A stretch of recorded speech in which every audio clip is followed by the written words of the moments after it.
Hi, I'm Brian. I'm ready, and I love Hallmark Christmas movies. I'm Brian. I'm ready, and I like Hallmark Christmas movies. I'm Dan. I'm not ready, and I despise Hallmark Christmas movies, and this is the Deck the Hallmark podcast. Deck the Hallmark, it's his podcast. Brandon and friends host this podcast. We hope you like this jolly podcast.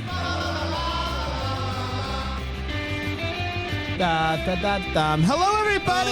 Merry Christmas. Merry Christmas. Merry Christmas. Goodness gracious. A couple of things I want to get out of the way really quickly. We have been bombarded by people asking, are you going to be at Christmas Con this weekend? A lot of people have been asking. We are. We are going to be at Christmas Con this weekend. That's so right. come say hi. Please. You've got a lot of fun swag available. Some swag exclusive to the con. To the con. Not available anywhere else. I saw Con Sclusy live. Wow. He was phenomenal. Con Sclusy. Sclusy. Easy for you to say. Yeah. Con Sclusy. Yeah, Con Yeah, Sclusy. I couldn't Con get in. Sclusy To get is, into the gig, you have to be able to say the band. And you were I out in a couldn't do hurry. it. Yeah, it was just it was an artist, singular. Now on Friday, Brandon and Brian are going to be there. I won't be there on Friday. So if you just really hate me, go Date on night, Friday. right? Day And where Brian you and guys I have a full day of it. we aren't are you? getting Yeah. into Jersey relatively early, and I did the math, and I think we have enough time to skirt on over to the Rockefeller Tree.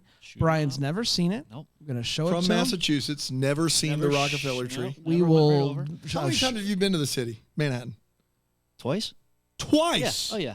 Well, we got Boston. What do we need? Sure. You New York need for? plenty. What do we need New York City for?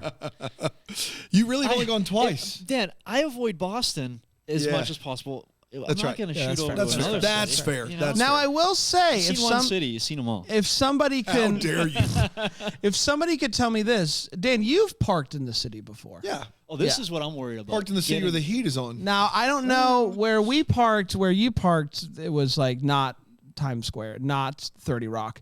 So like, if anybody out there have any tips and tricks for us, because we just want to hop out, see the tree. That may be tough. So- I mean, when we parked, we were going to a movie, so you just bite it and pay for a garage. Yeah. and I they think we just park throw the hazards on and just leave it it. anywhere. You just leave it right there Just on leave it Fifth. right there. Yeah. So if anybody wants to give any tips and tricks, Big Bones, you got a place we could park? Big Bones, Big Bones. Big A few Bones. minutes. I love driving to Manhattan. Now It's wonderful. I got to tell you this, Bri. Yeah.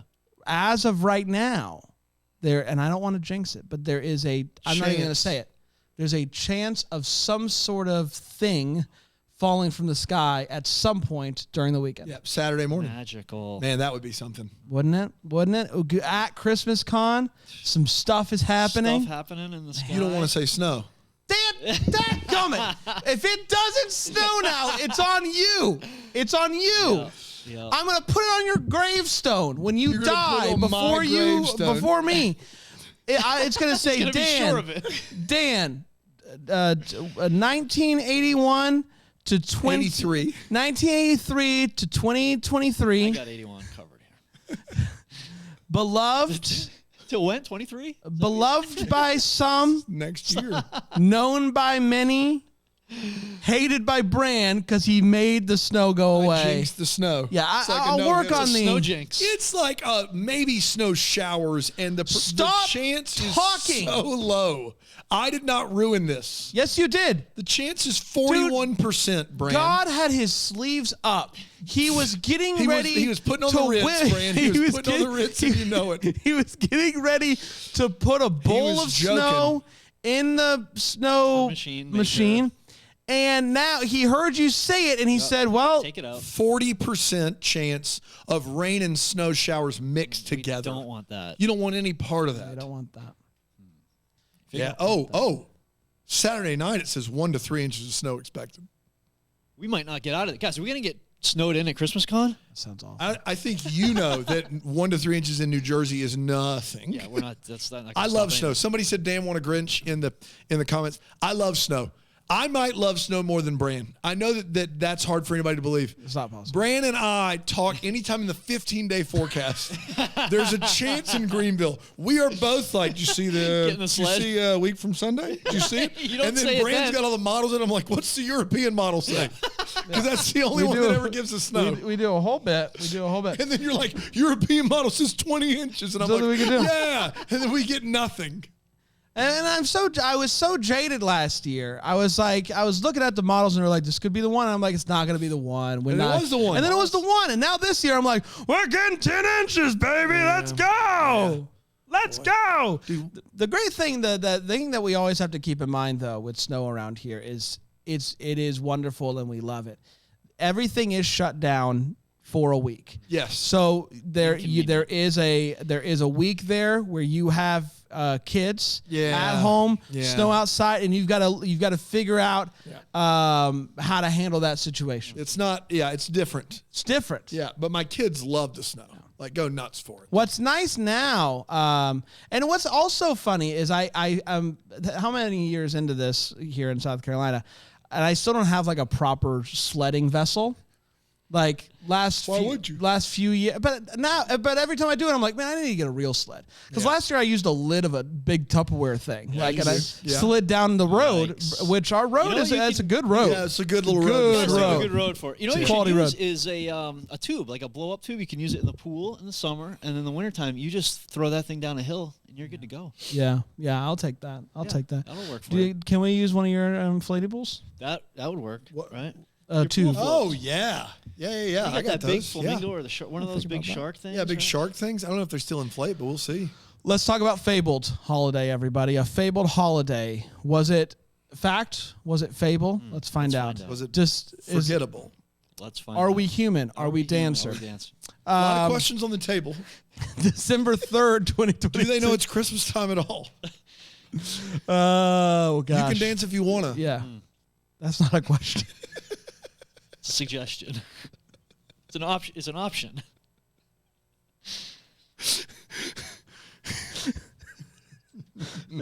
Something like that. The movie kicks off with a dad reading a fantasy book about the Wonderbrook, which is like I don't know, what would you call it? A fake town. Yeah, imaginary village. It's like a fantasy Christmas book. And he's reading to his daughter. Her friend Anderson comes over. They're hanging out. They're reading the book some more. They see a little flyer for a free stay at the Gingerbread Inn or something. They're just like, that's weird. They throw it over there. 3 months later, we find out that Talia's dad died and she has to move.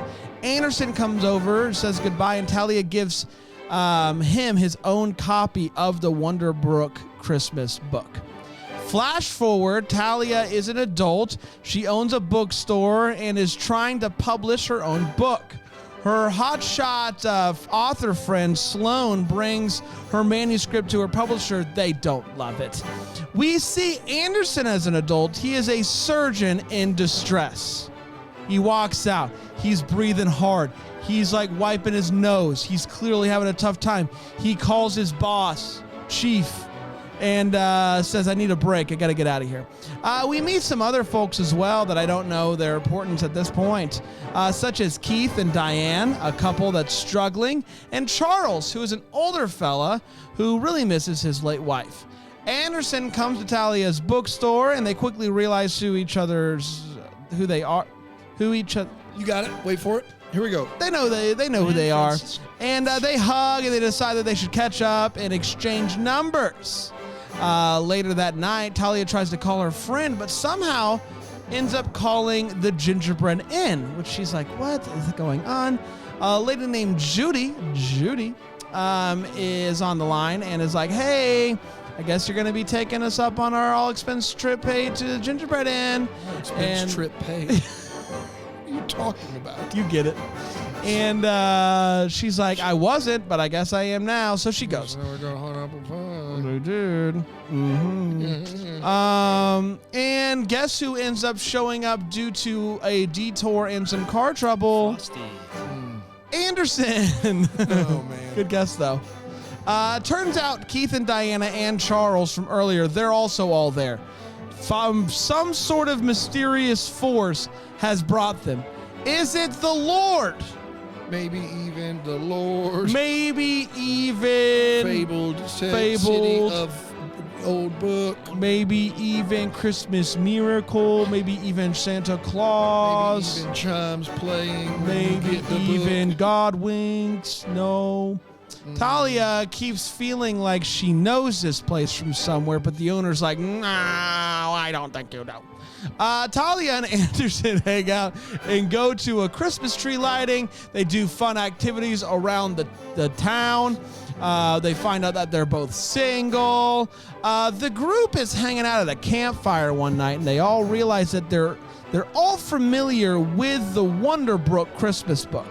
And they're like, and they're also all here kind of by accident, by chance, by some sort of force. Talia is like, I'm going to try to figure this out. No way, the couple of folks, the couple, they talk it out, they make up, and they leave. Out of there. Anderson opens up to Talia about why he's here, how he did a relatively routine surgery and ended up losing the surgery. The surgery. You're a surgeon. The patient. You were going to present this scenario. You can dance if you want to.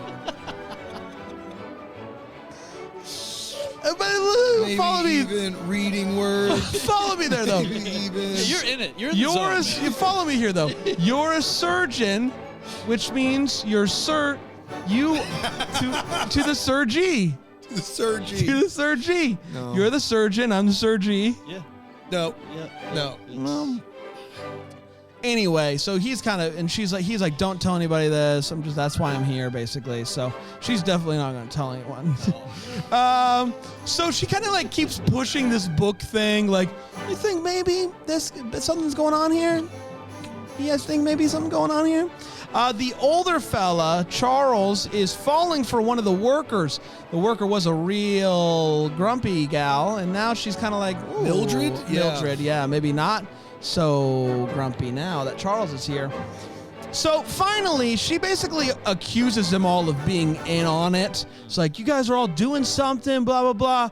I'm here because of this. And then she's like, and Anderson here because he killed a guy.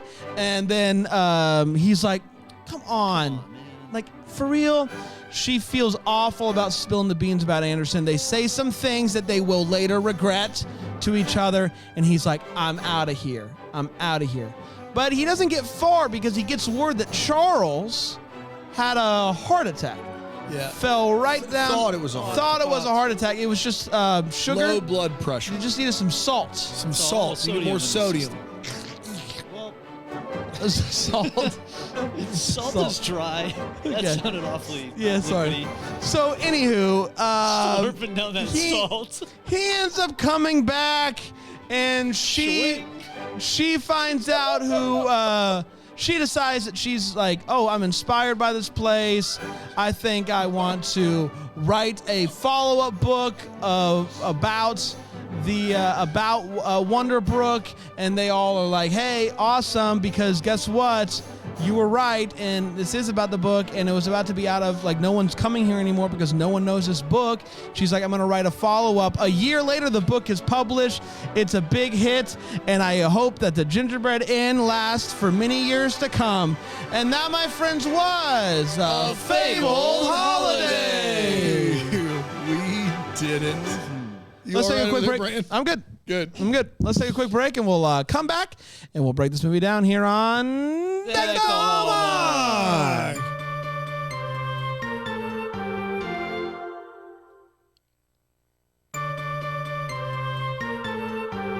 Hello. It's Brian. It's Brian. It's Dan, and we make up Deck the Hallmark. It's Yeah, great to we be here certainly today. do. We're talking about a Fabled Holiday. Let's break it down and let us talk about this movie with 4 segments. Let's start with the hot take, and let's start with Brian. Thank you, Brian. Before I do, a little special surprise for you guys. I don't know if you realize this. Gosh, It's December 7th. Oh, it's a good thing we're here at the Christmas tree. Now, if you've been following along, I took the liberty of go ahead and jotting down the lines from the movie. Oh, you took it to the my goodness. Do we have any volunteers for a him absolutely. and her? Absolutely. Let's Yeah. just split these up right All here. right, great. The Who am I? bolded lines are, that's your line. So if it's bold. All right, are you ready? Scene, action. Wait a minute. You don't have a Christmas tree yet? Oh, you're just doing the math on that. It's December 7th. You seriously don't have a tree? No, I don't. Okay, we're going to fix that. Yes, we are. That's actually why we're here. So, what do you think of this? It's a little small. Yeah. Yeah. I found the one. The tree. Scene. Felt for sure like there was another round of it. Felt for sure there was another. Man, me too. At Those. least it's December 7th. Yeah, that's a good thing. December 7th, so. You seriously don't have a tree? You don't have a tree? That's why we're here. So, All right, well, let's fix that. that's why we're here. Thanks, Brian. Great you're job. welcome. You're Great welcome. job. So glad we got through that. Yeah. So my hot take here, if we can get back to the movie here. The business at hand. The business. So I love narration. I know that. We've established that. Yeah. And something I realized during this movie was I like first person narration. This was third person narration, and so I thought I was gonna love the narration throughout, and I wasn't loving it, and I realized it's a first person narration, Wonder Years type of narration that I'm into. But I still like the fact that this was narrated and the way it went through, like sort of as a storybook, chapter wise, and things like that. Brooke D'Orsay, obviously great, goes without saying. Rochelle Greenwood, who played Judy, she was the queen, the innkeeper queen. Mm-hmm. I thought she was awesome. Her and the husband, I thought were great in this. Like they felt really fun. And John Grouse actually was Charles. John Grove, we don't talk about him. I wouldn't bring him up again on this show. Not a million So, years. and his character, Charles, I was sort of rolling my eyes a lot at him, but there were other scenes where I thought he nailed it, and I wanted more of him for some reason. I wanted his story to take precedence and take the front seat, but sometimes he would spoil it a little bit. But I really liked his whole storyline. Unfortunately, this will end up a little bit low on my list. I do love the idea, though. The taking a beloved story from your childhood, building a world around it, and throwing unsuspecting people into that who are familiar with the story and have to figure it out. I think that would be like a great play that you do on a nightly basis, and you pull in people from the crowd On to a do it. nightly basis? Night in and night out. You go back and you do it again. Something or a skit in a show or something like that. But as a movie, like it was okay for me. But the idea of it, that you create this whole world, everybody is acting in this world, and you're throwing people into it, and they have to just react the whole time to what's being presented to them. I like that idea. Just the movie, as a movie as this was put together, it just I don't know. I feel like it would be better as a live thing where people who are totally unsuspecting are thrown in the middle of it. So you're talking about improv. Yeah, but the actors aren't improving. It's sort of like a world is built. The actors know their character and what is supposed to happen, and they put the unsuspecting people in the situation, and they have to react. It's like to it. audience members that have been called. Yeah, it's a show. I mean, it's a full-on show. So it's improv. I guess so, but there's still scripted out parts. And there's Who's on second? It's I don't December know. 7th. Third base. You don't have a tree? So that's where I kind of landed on it. I love the idea. The movie was just okay for me. Some of the actors really stood out and I thought were a fun time. And that's where I'm at. Do you want to give any specific? I did. Judy. Judy. Charles on occasion. Brooke D'Orsay there. So crushed it. let me. Dorsey. So D'Orsay. here's D'Orsay, what D'Orsay.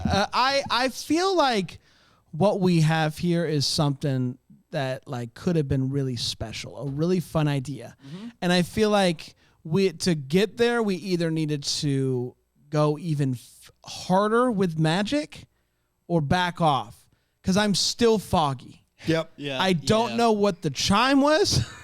I don't like. There are things that I have a lot of what the hallmarks for this movie. I'm still foggy on some things, and I feel like this movie. This is just me guessing, making some assumptions here, but I bet that this movie originally was probably heavier on the magic, and it was scaled back a bit because Hallmark wanted to do that, which is their prerogative. So that was my thing here, is I just wasn't sure what it was basically. I don't know what it is. The other thing that I wished also was, to that point, I wish I had more of a connection with the narrator. They went really hard on the narrator early on. And then they do this and then they just used it to get us to commercial break. Yeah. And then they tie it in at the end by saying that the narrator's the one who wrote the original book. Mm-hmm. And by that point, I don't care. And also, right? They make him seem like he's some big deal when they show him. Yeah, I don't know. I was supposed to remember the illustrations from the first minute of this movie. So, I would have rather it have been somebody narrating this movie. I also love narration, and I think they could have really leaned into that as well. They were doing so many cool things in this movie. The narration with the storybook, the illustrations turning into the movie. There was so much cool here, but I just think we either needed to go harder with it or pull back, because I left more confused than excited, which is obviously not the goal. But I appreciate the aspiration, and I hope that we keep going with it. Dan? Yeah, this movie's insufferable. Look, it is a high concept idea with a low IQ execution. I love the idea of what we're trying to do here, which is turning a story into real life through Christmas magic. That seems like it should be on Hallmark every year somehow. And instead, we get a town that for the better part of the runtime has 5 people in it, helping out 5 strangers because a book isn't in circulation as much. And that's the best I can figure on that.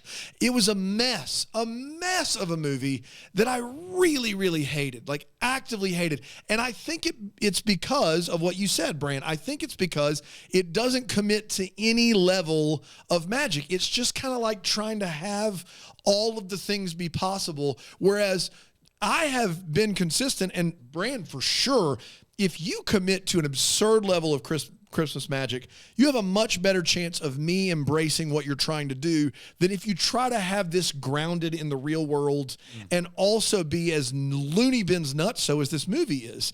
To have as much of that, in and out of every commercial break and the narrator and all this stuff, and then to have a movie that just takes place like a one-act play with a very small cast.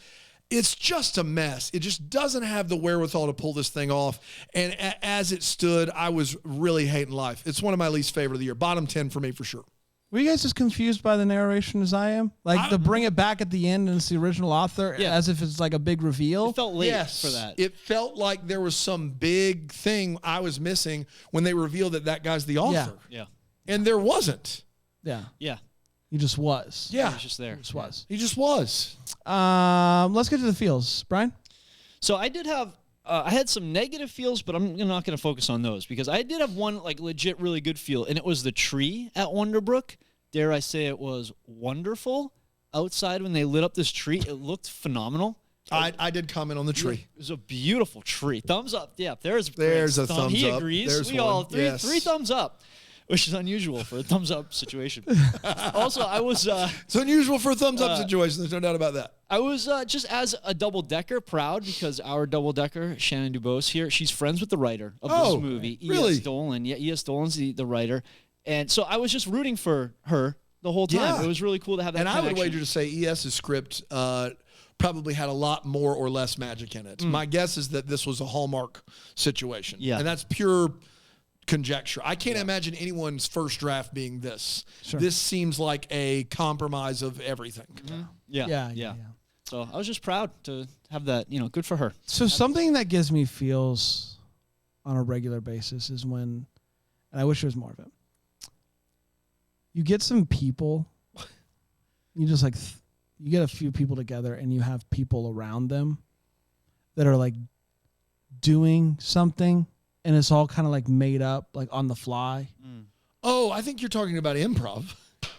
And it's nightly. Yeah, it's nightly. And some people have characters, but they still bring up the others. But they bring they're unsuspecting. And they're yes. Yeah. No, that's not and sometimes there's callbacks. I don't know. You think that's improv? No, not quite. It might be under the umbrella, but it's it's like your people. What do you mean by under the umbrella? Under the big top? There's like a circus? Improv involved, but it's a scripted event that they have Is roles. it like Murderville on Netflix? Maybe. Would you call that improv? I would call it The improv. person who is there that is the guest is doing improv. Everyone else is doing improv, but has a skeleton script they're working with. All right, so I'm there now. You're right. I'm sorry. I couldn't see the forest through the trees. Fair. It's improv. I love this as an improv situation. Great. My feels was early on. I was like really in. Like You were off the bat. I was like with the narration. I thought the book, the illustrations to real life, pulling back, they did it. They went so hard in the first 5 minutes, and I was all in. And then it just like was like, okay, we'll just keep going back to it like at the end of every scene, and that bummed me out. For early on, I was all the way in. I loved it. It's more of that because I just thought it was so fun. Dan? Yeah, searched my heart, found nothing. Absolutely not. Good. We'll take a quick You can break. use the tree too if you want. No, I'm good. I gave a thumbs up. That's all I need. That's true. Let's take a quick break. We'll come back to this scripted, but also Not. also You not. might call it improv. Somebody would call this. Yeah. Here on Take the Hallmark on WCAL, the Laser.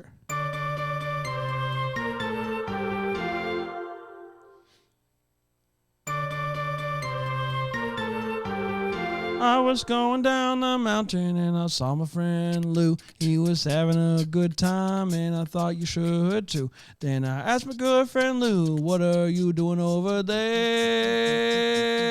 Go! I said, I don't know, but won't you come on over here? That's something we're working on. It's a two-man show. Luke and my friend. That's not improv. That's something we're working on. Yeah, no, that's scripted. That was scripted. A lot of script. That's something that we're a lot working happening on. there. That's something that we're working on. Where are they and what are they doing? You're going to have to tune into like third act to find out. So waiting for Godot situation. Absolutely. Let's get to the wait. Well, let's start with you, Brian. Brian, what are you waiting? What do you want? Sure. So this is obvious. We all know this. Nobody wants to work anymore. Right. You got a surgeon who just tells the chief of surgery, I'm out. I'm pulling myself, coach. I'm out. And then she owns a bookstore that she just shuts down on a whim. Yeah, like see ya.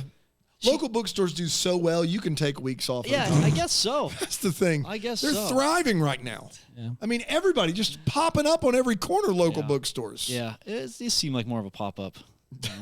Improv, all above board. So when Charles orders a drink from the tap, when he walks into The pub for nobody. Yeah, the tavern, she pours it, and it is like the loudest pour. And I was trying to figure out, like, what does that sound like? And there were so many things. Like, it was not a tap pour. No, so gosh, dude, no. loud. And then when she does pour, she picks the tap right at the front of the bar. When behind her, there are a dozen taps. Like, what are in those taps? Ask the guy what he wants to drink. You have so many taps. So they did have the nice Christmas tree. Beautiful Christmas tree. But when they did this weird thing where they do the countdown from 5, 3, 2, 1, whatever it was. And when they get to 0 and he lights it, the tree's behind them. So they all have to very quickly turn around at the exact moment that it's being lit. I didn't notice that. Behind the back tree lighting. The old behind the back tree lighting. Haven't seen one of those yet. So that was really funny. And then so they were one of the things they were doing is their Wonder Week. Dr. A tastes the hot chocolate, and he thinks that he can now, because he can taste the hot chocolate, he thinks he can now make hot chocolate, and he says he's going to add it to his list of things that he can cook. Good. So Dr. A, add that to the resume. Attaboy. I'll stop on this one. Story hour. Anderson told Talia, Diane, and everybody. Anderson told Talia and Diane, who were talking upstairs, that everybody was heading downstairs for story hour. And they get down there, and Talia says, oh, this is like the story hour at my store. And Izzy goes, the little girl, she goes, what's a story hour? Like, you're sitting. What? Yes. She was sitting in the chair for story hour, and she goes, what's a story hour? Good and then Talia gracious. explains. And, you guys can go right ahead. So I'm foggy on this. What am I to believe, boys? Because when she accidentally gets in contact with the gingerbread and she's told that, hey, good thing you called because there's only 2 more spots available, right? Mm-hmm. She does. Towards the end of this movie, they're like, we're going, like, we can't keep doing this because no one reads a book anymore. No one has the book. No one reads a book anymore. No one reads anymore, and no one's coming. Well, we can't have it both ways, guys. Either there's only 2 spots left, and then it gets filled up with her and Ryan and Anderson, and the book is magic, and it's no matter the year is bringing people to the inn. That's right. Or the inn is for profit, and they can't get people to live there full time. I don't know, Dan. I don't know what it is. Either there's 2 spots available, then they get filled and they're sold out, or they're a struggling company. That's right. I don't know what it is. Yeah, I'm so confused by it. Brooke, I love you so much. I've never seen anybody eat a candy cane hook first. I'm not saying you're wrong for it. I'm just saying, no, I'm not saying you're wrong for it. I'm just saying I've never seen it.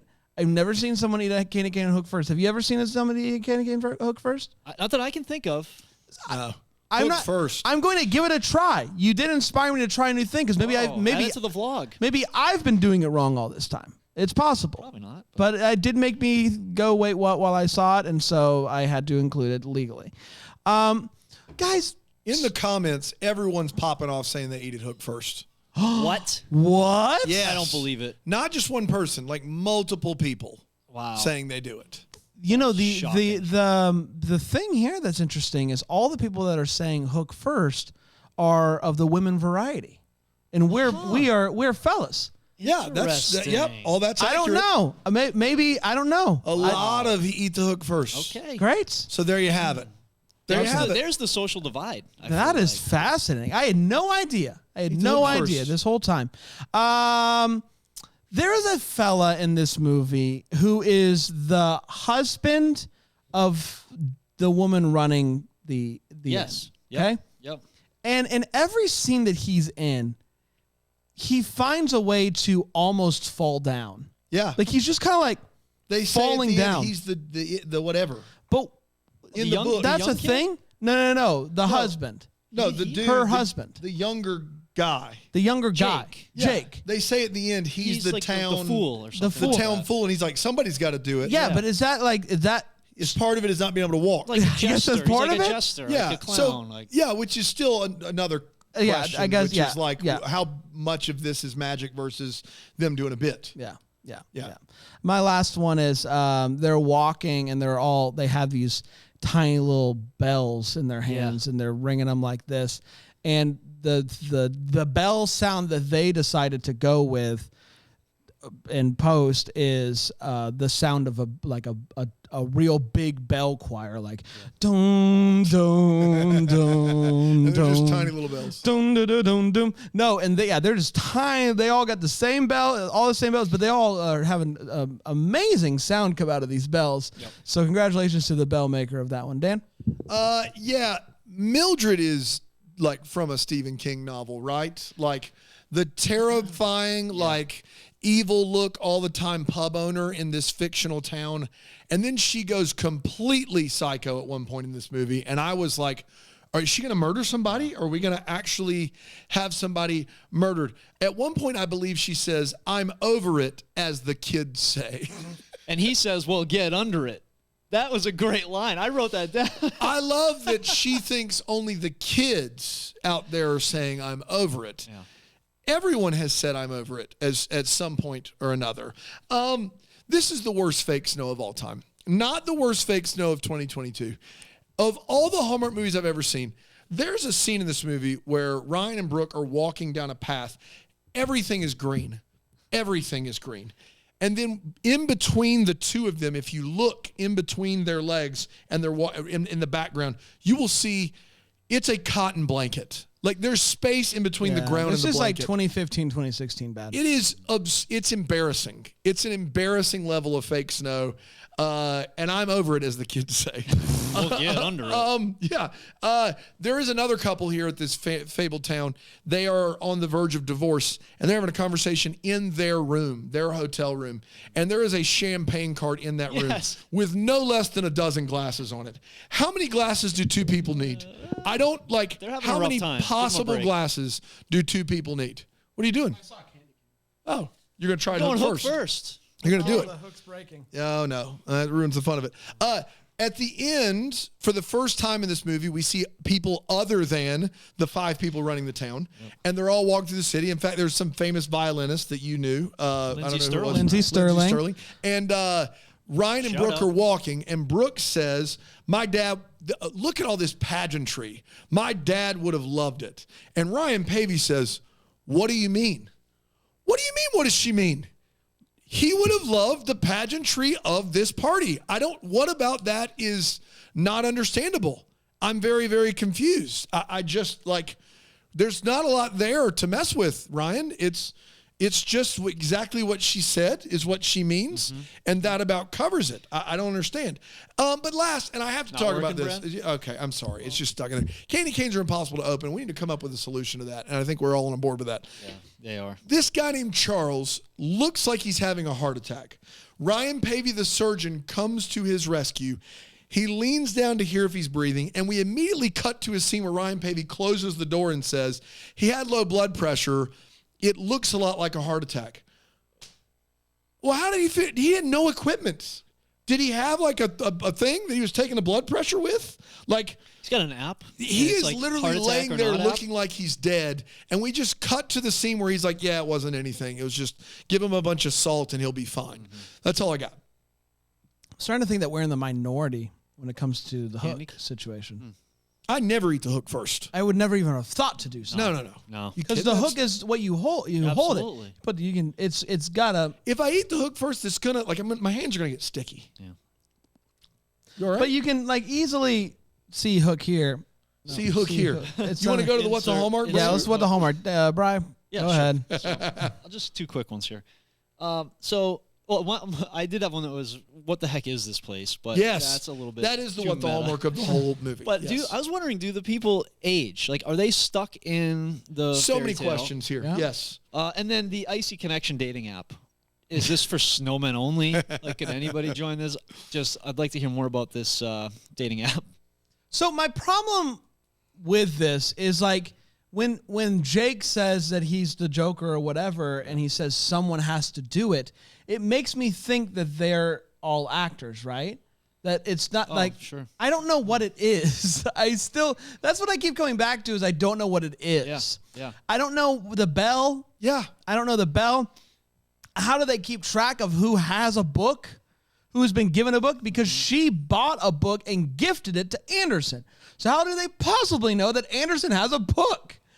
Or is the book some sort of Jumanji thing where you hear it, it's pulsing if you have the call? Like, what is it? Yeah. What is it? You still say Jumanji like you're in a retirement home. Hey, you went to a theater and saw Jumanji?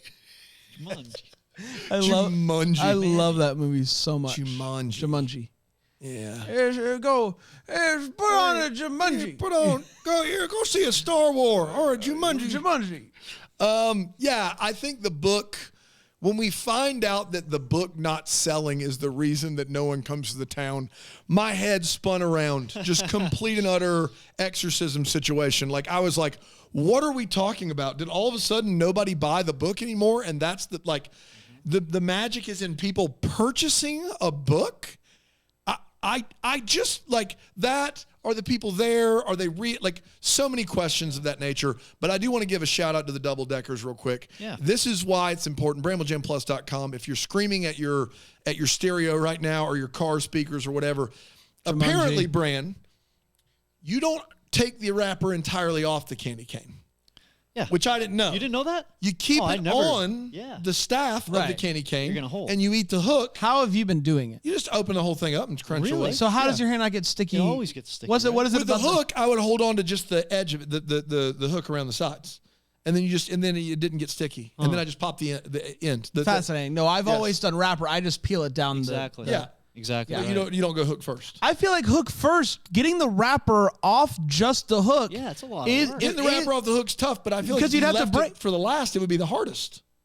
No, because you're just peeling it down. You have so much to work with. Once you get there, you pop it. It's the peel same and pop. thing. It's peel and pop. My thing though is if you're pulling the wrapper off the hook first, the potential for breakage is high, almost right? 100%. That's an operation situation. Buzz. Be a surgeon for that. Well, we did everybody. Yeah. Congratulations. We're gonna be back tomorrow with.